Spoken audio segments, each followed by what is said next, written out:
Michael Hitchborne with the Lepanto Institute joins us to discuss his uncovering of a web of heterodoxy inside the Vatican charities that stretch right into your diocese.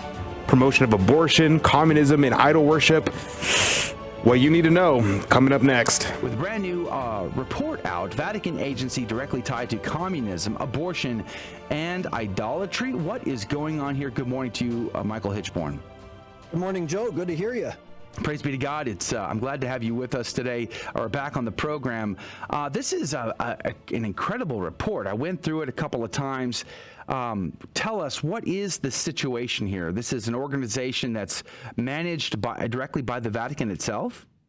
Yes, Caritas Internationalis is a Vatican agency. It's the umbrella organization that is in charge of Catholic Relief Services, Catholic Charities USA, in Canada, Development and Peace. In Europe, we've got CAFOD. In Ireland, you've got Troker. So all of these various international aid and development agencies belong to Caritas Internationalis. And the problem is that Caritas is on the governing body called the International Council of an international communist organization called the World Social Forum. And when I say that it was a communist organization, I'm not being flippant or hyperbolic. I mean, literally, these people parade through the streets with hammer and sickle flags and banners of Karl Marx. They are literally a communist organization. They were formed by local communist organizations in Brazil in 2001. So they're thoroughly communist. The other problem is that the World Social Forum is out there actively promoting abortion, homosexuality, and we have found just recently that they have veneration of the Pachamama. And they've been promoting the Pachamama and this weird Pachamama earth worship stuff with regard to their environmental programs and their push for what they call eco-socialism. So when you have a Vatican agency sitting on the governing body of this entity, and this entity is pushing the Pachamama, should it really be such a surprise for us that such a thing was venerated in the Vatican? That is troubling at best. I don't even know what to begin to say. For an organization at the Vatican to be cooperating and or promoting these types of things, abortion, Pachamama, the transgender gay ideologies, is it a case where the people at the Vatican or this organization that are managed by the Vatican overseers just don't know? They're just not, maybe they're complacent in management, and then they just don't know what this organization is up to. They haven't checked in. They haven't held them accountable. They haven't paid any attention to any of this. They just trust in goodwill that they're out there doing good things according to church teaching and charity itself. I wish that was the case, but I personally met with Cor Unum, which is it had been the Vatican agency under which Caritas fell. I met with them personally in 2014 to bring much of this information to their attention. I brought them the information that I had at that time, and I showed them everything that we had about Caritas and CIDSE and the World Social Forum and its push for communism and abortion. And at the time it was Cardinal Sarah who was in charge of Cor Unum. And I didn't meet with Cardinal Sarah personally. I met with his secretary, but his secretary told me, look, Cardinal Sarah is very, very interested in this information. He desperately wants to see all of this. So he promised he would be giving it to him. And within just a few months after my presentation of this information in the Vatican, Cardinal Sarah just abruptly got removed from Cor Unum and put in a different dicastery. Wow. One thing that I was wondering about is, people, we see this, and we're seeing, okay, this is crazy, Caritas. This is Rome, though. And a lot of these, we have a lot of Catholic institutions in the United States, a lot of them run by the USCCB or associated with the USCCB. Is this an issue for us here in the States, or is this just, okay, well, let's just not give money to Peter's pants, or was this a situation that is trickled down all the way to my local diocese? That's actually a great question, because what we noticed is when I first started investigating the World Social Forum and Caritas's involvement, I started that investigation back in 2010. And as I was going through the information and watching as things unfolded, what we noticed was that whenever the World Social Forum kind of decided that, hey, you know, we kind of want to go with this theme this year, we would see that that was the theme with various social justice groups throughout the world. Suddenly, the CCHD was very interested in immigration at the time that the World Social Forum was pushing immigration. Or suddenly, the Catholic Charities would start pushing environmentalism right after the World Social Forum's major theme was environmentalism. So there seemed to be some sort of direction or decision that was made at the World Social Forum that then became the blanket push for all of these other social justice groups within the Catholic Church. So it seems very much like there's something being trickled down through Caritas that is decided at the World Social Forum. We're talking with Michael Hitchborne. He is with Lepanto Institute, and he's got a new report out called Vatican Agency Directly Tied to Communism, Abortion, and Idolatry, which we've linked up on our social feeds, by the way. But you can find it at lepantoin.org. That's lepantoin.org. You can find it there as well. We're up against a break here in a moment, but I find it incredibly astonishing at going through your report at the sheer amount of evidence that you have discovered in the report. Can you speak to that? Sure. To be perfectly honest, this is a very small sample of what we discovered. If we were to put everything that we had found into the report, it would have been a volume of information. We went through dozens of hours of video alone, pulling out just a few snippets to give examples of what we discovered. But Caritas's involvement is well documented. There are many other Catholic agencies that are participating in the World Social Forum too, like the Mary Knowles, and in the past we've seen the Center of Concern, which is a Jesuit-run thing.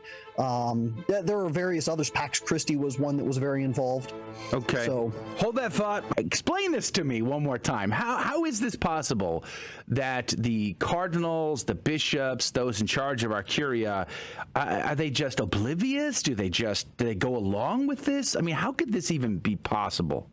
I don't think that they're oblivious. I mean, when you look at what has been happening in our church and kind of the revelations that have been taking place over the last 5 years alone, you know, you've got that big event that took place in one of the Vatican apartments where Cardinal Coco Palmario, the party, well, you know, the drug-fueled gay orgy that took place there. By the way, real quick on that thought before you move on, 2014, Frontline Edition. We're talking PBS here, not InfoWars or even Church Militant.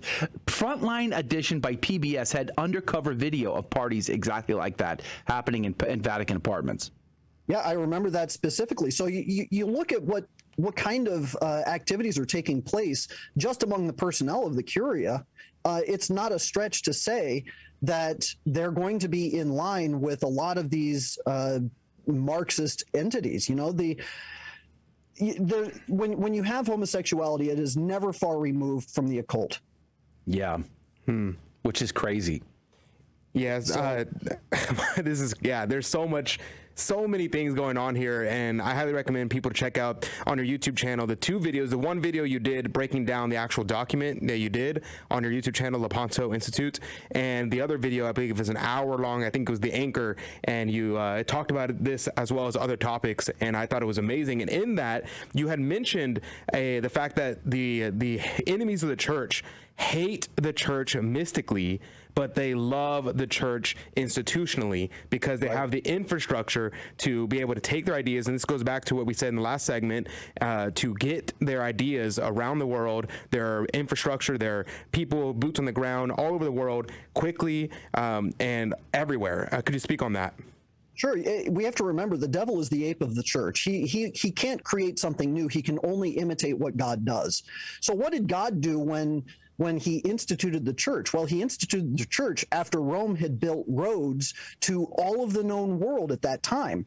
And having built those roads, it facilitated the spread of Christianity in a way that couldn't have happened had Rome not built those roads. Well, the devil, in imitating what God had done, is looking at the institutional church as having built charitable roads or financial roads or influential roads throughout the world. So as a cultural influence, the church is unmatched.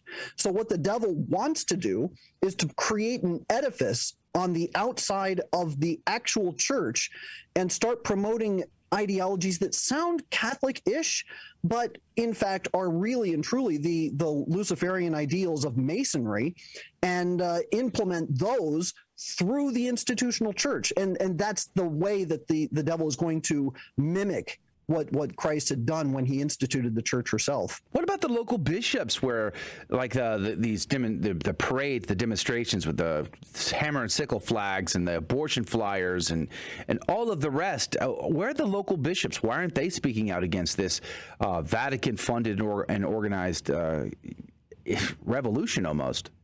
Well, there are only three real possibilities. One, they're afraid to speak out. Two, they don't know. Or three, they believe in it. So if two out of three are really bad. So yeah, I don't know which is which. But the other thing that really strikes me about this, and going through the video where you detail the evidence, at least you give a sampling of the evidence in the video, I would say is well worth the time if you don't want to read the report itself, which again, you can find at lepantoin.org. It is very striking how out and out they are. They're not hiding in shadows here. They're not pretending to be one thing and not another. They're just like going for it. The full bore. It seems rather bold to me. What say you? Well, it is bold, but I also think that that's because the devil knows that its time is short.